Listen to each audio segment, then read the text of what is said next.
क्या हुआ। जब अयोध्या राम मंदिर में आए, भोलेनाथ एक साधु बनकर फिर जो हुआ उसे देखकर पुजारियों के भी रोंगटे खड़े हो गए। दोस्तों, जब कहते हैं कि जब जब भगवान विष्णु अपने दिव्य अवतारों में इस धरती पर आए हैं, तब तब हर एक देवता उनके दिव्य रूप के दर्शन करने धरती पर जरूर आते हैं। ऐसा ही हुआ था जब एक बार भगवान भोलेनाथ श्री कृष्ण जी के बाल रूप के दर्शन करने आए थे। दरअसल जब भगवान श्री कृष्ण जी का जन्म हुआ था, तब भगवान भोलेनाथ जी की भी इच्छा श्री कृष्ण के बाल रूप के दर्शन करने को हुई। फिर भगवान भोलेनाथ एक बांसुरी का निर्माण करते हैं और श्री कृष्ण को भेंट स्वरूप देते हैं और उनके बाल रूप के दर्शन करते हैं। इसी तरह जब भगवान श्री राम की प्राण प्रतिष्ठा अयोध्या राम मंदिर में हुई, तब अयोध्या में ऐसे ऐसे चमत्कार देखने को मिले जिससे ऐसा लगने लगा था कि भगवान श्री राम खुद अपने बाल रूप में अयोध्या में विराजित हो गए हों। और इसी बीच हुआ कुछ ऐसा जिसे देखकर सबके रोंगटे खड़े हो गए। दरअसल दोस्तों, जब एक साधु बनकर भगवान शिव आ गए प्रभु श्री राम के दर्शन करने, वीडियो में आगे जाने से पहले दोस्तों, अगर आप भी भगवान श्री राम का सच्चे भक्त हैं तो इस वीडियो को एक लाइक करके कमेंट बॉक्स में जय श्री राम जरूर लिखें। दोस्तों, ये समय होता है 29 जनवरी का, जब राम लल्ला की प्राण प्रतिष्ठा को हुए लगभग 7 दिन ही हुए थे। उस दिन एक अनोखा चमत्कार राम मंदिर अयोध्या में घटित हो जाता है जिसका कोई भी अनुमान नहीं लगा सकता था। हुआ कुछ ऐसा कि 29 जनवरी को सुबह सुबह ही मंदिर परिसर में भक्ति की भीड़ लग गई थी। वहां मंदिर में इतनी भीड़ थी कि मंदिर में मौजूद बैरिकेड्स भी लोग तोड़ रहे थे और प्रभु के दर्शन पाने को आतुर थे। बहुत ही लंबी कतारें राम मंदिर के बाहर लग गई थीं। तभी वह में एक तेजस्वी साधु आता है जिसकी लंबी लंबी जटाएं थीं, मस्तक पर चंद्रमा बना हुआ था, शरीर पर भस्म थी और एक हाथ में कमंडल और दूसरे हाथ में छोटा सा त्रिशूल उन्होंने धारण कर रखा था। वे साधु महाराज आगे आए और कतार में लग गए और प्रभु श्री राम के दर्शन करने के लिए इंतजार करने लगे।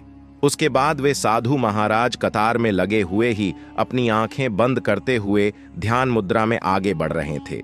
फिर वहां पर मौजूद कुछ बच्चे उनसे बोले, अरे बाबा, आप अपनी आंखें क्यों बंद किए हुए हैं? और यदि आप आगे प्रभु के दर्शन पहले करना चाहते हैं तो आप हमसे आगे आकर पहले दर्शन कर लें और उसके बाद आप विश्राम कर लेना।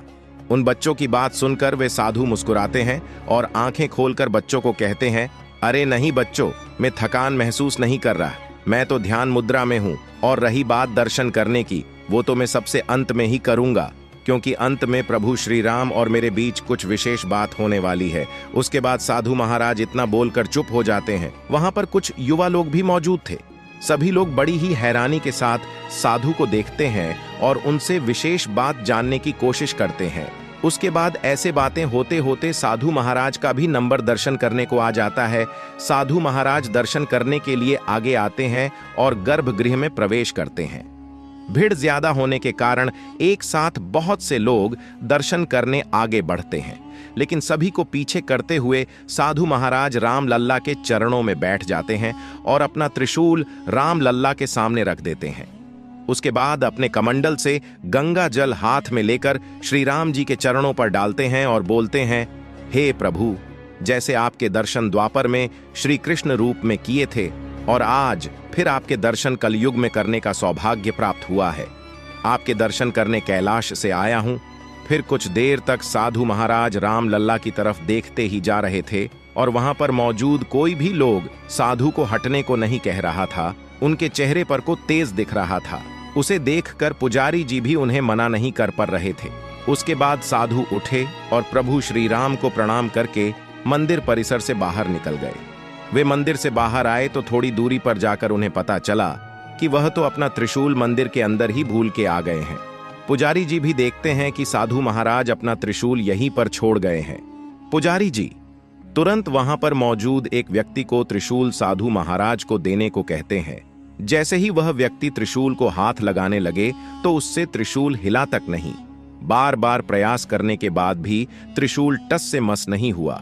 इतने में ही साधु वापस मुड़ आते हैं और त्रिशूल बड़े ही आसानी से उठा लेते हैं। तभी पुजारी जी कहते हैं, अरे बाबा, ऐसा क्या है इस त्रिशूल में? ये किसी से भी नहीं हिल सका। बाबा मुस्कुराए और बोले, ये कोई आम त्रिशूल नहीं है, ये त्रिशूल कैलाशवासी का त्रिशूल है। ये खास मंत्रों से ही उठ सकता है। मंदिर में मौजूद सभी लोग हैरान रह गए और साधु को प्रणाम करने लगे। सभी लोग उन्हें भगवान शिव का रूप मानने लगे। फिर साधु मंदिर से बाहर चले गए और हर कोई उनकी तरफ देख रहा था। इस तरह से वे साधु राम लल्ला के दर्शन करके वापस लौट गए। तो दोस्तों, इस प्रकार साधु महाराज प्रभु के दर्शन कर जाते हैं। वीडियो पसंद आई हो तो इस वीडियो को एक लाइक करके कमेंट बॉक्स में सच्चे दिल से जय श्री राम लल्ला जरूर लिखे। चैनल को भी सब्सक्राइब करें।